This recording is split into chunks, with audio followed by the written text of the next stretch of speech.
Incredible to think that they'd never won an opening game in this competition. How much better must they feel about the whole thing? They'll be feeling like they'll be on top of the world because a club like Celtic, they bring so much to the Champions League. The atmosphere. You talk to great players. We played all over Europe at all the big stadiums, and playing at Celtic, it really is special. He's got something. So you want them to do well. You're rooting for them, and they'll take so much confidence. Listen, this is a game against Bratislava. They should win. Kind of had to win, we said, didn't we? But it's the way they won it. Good point. And Brendan's got them playing, and they've got enough quality.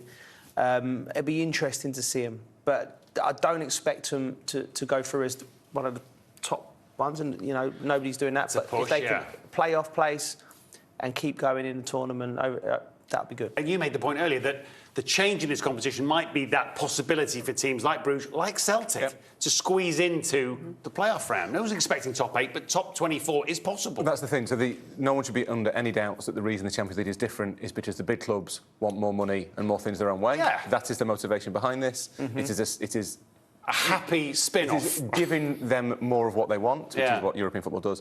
But there is a kind of side benefit for those kind of middle-class clubs, effectively, like Celtic, like Bruges, who were kind of reliant on the draw. So if you got a draw like Feyenoord got last year with Lazio and Atletico Madrid, you could kind of look at that and think, OK, this is possible. If you got drawn with Real Madrid and Bayern Munich, you were done. You were done before the first match day. You were not qualifying.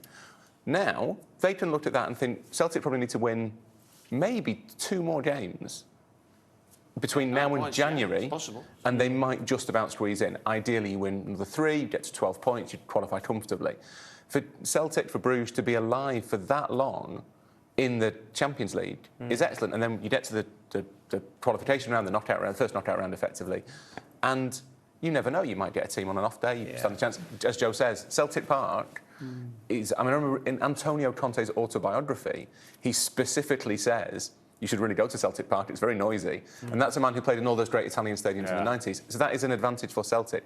This competition in this format kind of suits them. Did you just call them a middle-class club? In European terms. They are the part of the European... They are part of the European middle class. They are not the aristocrats of the European. There'll be some in Celtic and Glasgow that'll be delighted to be called middle class. There'll be others who won't be. And going back to the structure of the club, they've clearly identified the Japanese market, and them 3 lads have been fantastic for the club. But that's with a little bit of clever business behind the scenes.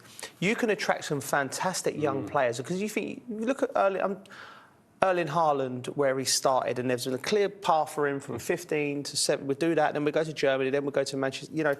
You need to get the best. You could identify 4 or 5 of not quite the best young players in the world, because they're still going to get taken by your Real Madrids like Endrick and things like that. But identify someone, go and pay good money for them, and come and play for us. We can have 70% possession in the league games.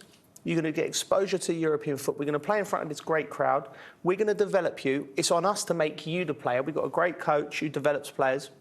It's on us to make you a top player. After you do 2-3 years with us, we'll sell you happily, and we'll get the next one, and then we'll keep going. And if you couple that with your Callum McGregors of this world, your Kasper Schmeichels, maybe players coming to the end of their career who are good professionals, Celtic can really capitalise on this new format if they do it that way. For so many years they were in the doldrums where they was just a non-entity in Europe. They wasn't there. But with this team, they can have a go, and I feel like the club have got their business in the right area. There you go. Directors of football, owners, chief execs. I'm here. Coley's got a master plan.